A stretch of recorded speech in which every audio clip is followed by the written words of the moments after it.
we were just now with Arun Mehra. I don't know if you know Arun. Yes. So Arun was just talking about the dilemma of someone equivalent to yourself who has what we would call a soul-centric view of life and business and work, and the capitalistic nature of business, which is saying shareholder value and business value. He says the problem that he had in BCG was, and then he left finally because he said I couldn't reconcile that.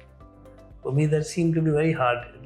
Are you able to find a balance for yourself? Yes. Or do you find that you live two lives? Okay, I have this, I'm a Gandhian in my heart, but at work I am one ferocious. Yeah. No, I cannot have a dual personality. So I am fully committed to what I believe in, and luckily we are in an industry which operates slightly different from the rest of the commerce, because healthcare is a very emotive issue. So however commercial a company may be, there are certain things which are different in delivery, which compared to a normal commercial enterprise. So that way, I think it is not difficult, because there are opportunities for us to do a lot of social initiatives, community programs, maybe some as part of CSR, some of just simply as brand building. And those usually have a big impact. So it may be a kind of a byproduct of what we are trying to do to build our brands or our businesses, but it is something which is doing the larger good. And I believe that's something which we have the opportunity to do. So, what I'm hearing is, unlike a software company which you say, look, we've given you 500% returns, you're even if Fortis gives 20-25%, is people are very happy, because that's a reasonable, very high value for a healthcare company. Yes. Which is the fundamental mission of that, is really to make an impact. Good medicine, good business, and then it's amazing. It's a sustainable thing. That is another Gandhian principle, which that it should be sustainable. So I think healthcare is an industry which is extremely sustainable. It may not produce very unrealistic kind of profits, but it produces kind of very predictable profits. That's also true. Yes.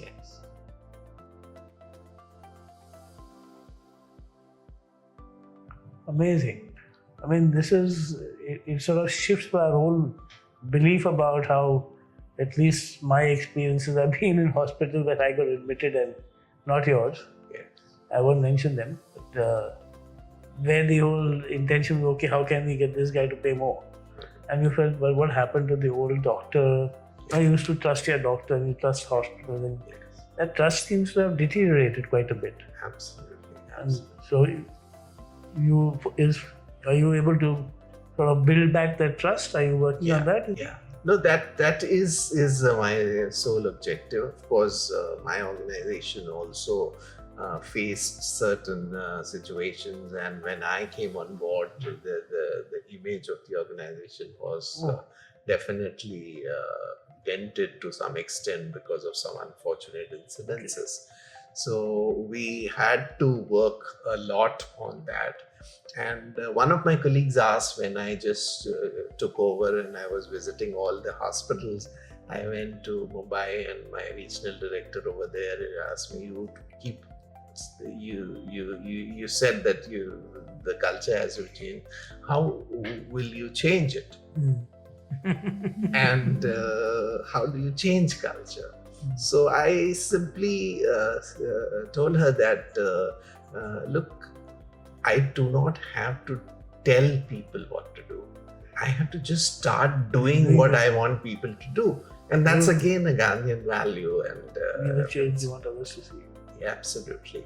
And that's what I did. I did not force my views on anybody, but we made changes in the way we run our business, the way we conduct ourselves, the way we interact with each other. And that made all the difference.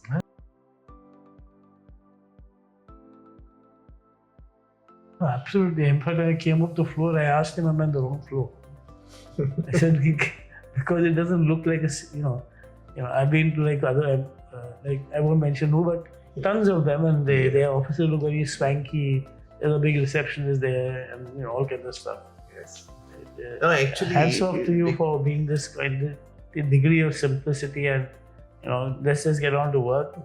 Yes. Forget all the shusha. We're here to make a difference. That's Absolutely. Absolutely. What are you? So your Gandhian movement was when you got into Varga. I can see that. Yes. So what would you? We were looking this from a leadership lens as well. Humanly, I can see how you've been touched.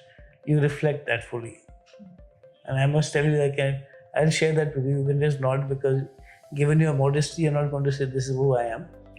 But humility is very strongly there. Simplicity is obvious. Lack of ostentation, and there's a word for that. Whatever that word is. That's obvious.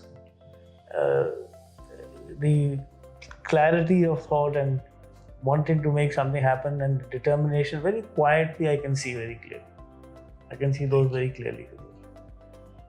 But if you had to say that this is the leadership lesson I picked up from Gandhi, or 3 lessons I picked, what would you think? What would you say?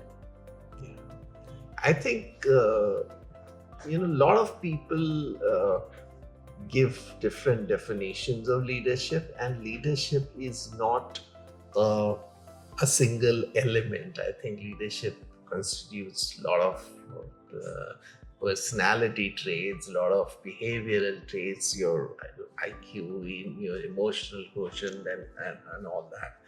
But in my view, I think one of the things which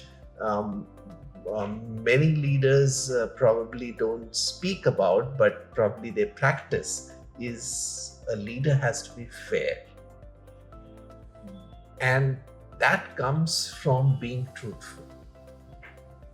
So when you are truthful in your thinking, you will be fair in your judgments and decisions. And that, to my mind, that's the single most important trait a leader should have. Any leader who's biased, any leader who is not truthful to himself cannot excel. So most leaders may not articulate it, but they do practice this. That's what. There are 2 hidden messages in what you're saying. Maybe in different languages, but from the same source of truth. One is integrity has to be high, which is what you're saying. Personal integrity, work integrity. And the second thing I'm hearing you say is that the means will not declare the end, which is not true for most senior execs in the world. We learn to say, okay, at the end, this is, can't be helped, In the end, this was important. Yeah. But Gandhiji was fixated on the fact that if you have whatever your end is, if the means isn't non-violence or truth or love, it doesn't matter. He was like, and much debate happens there. So you're saying you're on the Gandhian side of it. Yes. Absolutely no quarters there. Fantastic. Absolutely. But that simplifies life also, right? Because you say, look, this is it. Yeah. But that's fantastic. That's a very rare thing, by the way. You feel like most leaders do that. I don't think they say it 2 times. Subconsciously, I think many do it. Or they believe they do it. Yeah. You think. Unbelievable. But at least they try. You're right for being very generous, of course. But you're right, at least the people I have met have been.